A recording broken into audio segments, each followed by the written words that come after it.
the lowest to the highest. Let people understand this in course of time.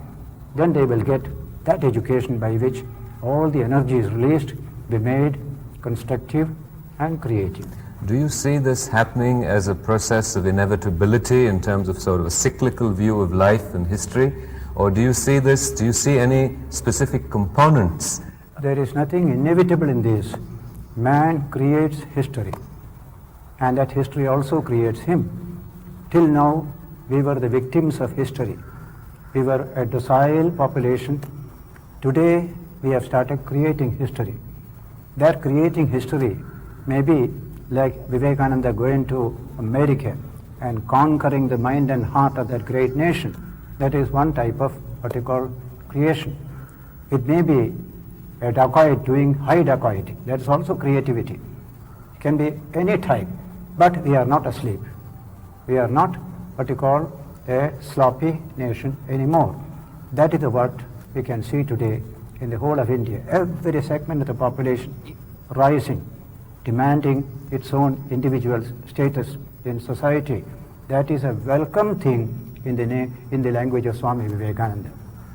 Swamiji, but when you see a specific headline in a newspaper, 36 killed by terrorists, communal killings, what is your response at that time? Well, this is also part of that development. We are experimenting with our 750 million population living together in a democracy.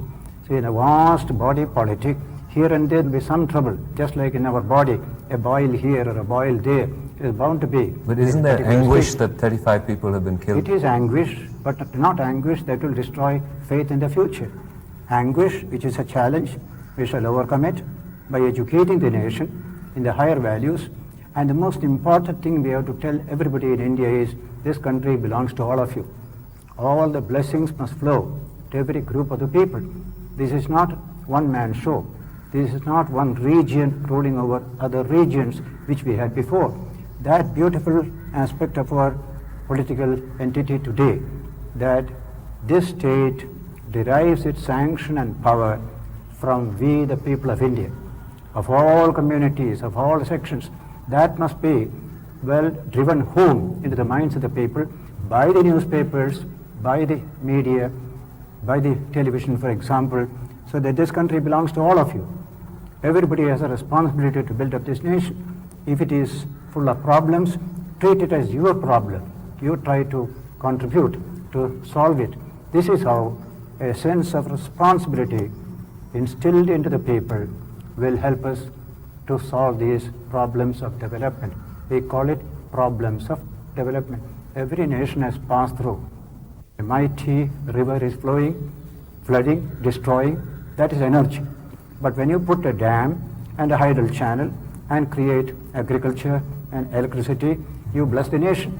Let our children be told, we welcome your energy, but give it a human direction, a humanist direction. This is the education that the nation will get from Sri Ramakrishna and Swami Vivekananda. Sri Ramakrishna was unique in that in his spiritual experiences, he went through, in a sense, the trances of experiencing the body of Christ, of Allah, and the various traditions. And the Ramakrishna movement has epitomized a secular thrust, though drawing primarily in a Vedantic philosophy. When we look at the nature of Indian society today, and with the various groups struggling for survival, how would you define the nature of a desirable secularism for India?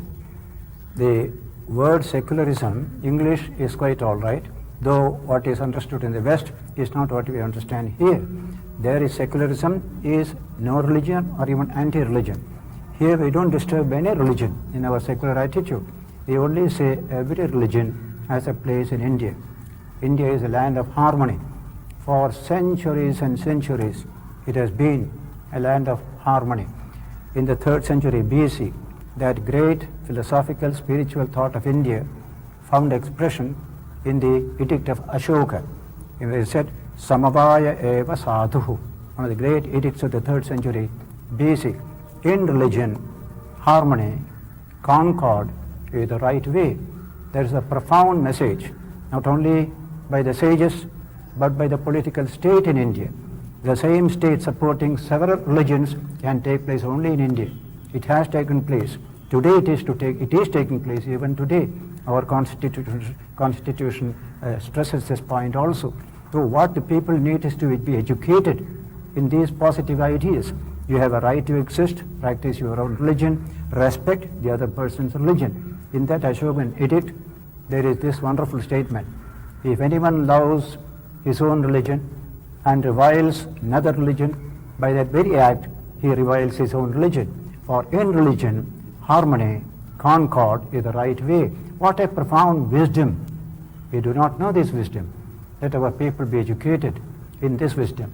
Today, Sri Ramakrishna came for that purpose. But yet, Swamiji, in India increasingly and in a sense globally, what we're seeing is an assertion of more sort of an exclusive fundamentalism rather than the universal ideal that you're talking about. That is a temporary reaction to the materialism of the modern West.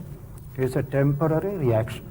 And that reaction is expected because there is so much of materialism and a crow type of materialism.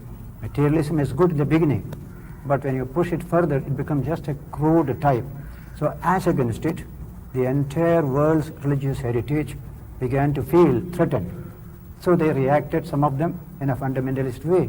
But this is only a temporary. In the long history of humanity, these little upsurges, they come, they play for some time, and they go away. New ideas come, sanity comes, just like a French Revolution. You can have a reign of terror. You can just kill the Jacobin terror. After some time, order came. Then came modern democratic processes, etc.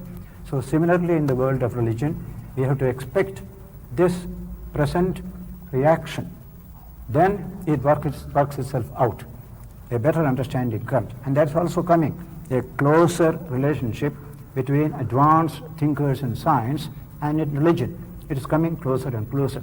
Then there will be no need for this fundamentalist approach to religion. But that is, as I said, it is a temporary reaction which will pass off when conditions change.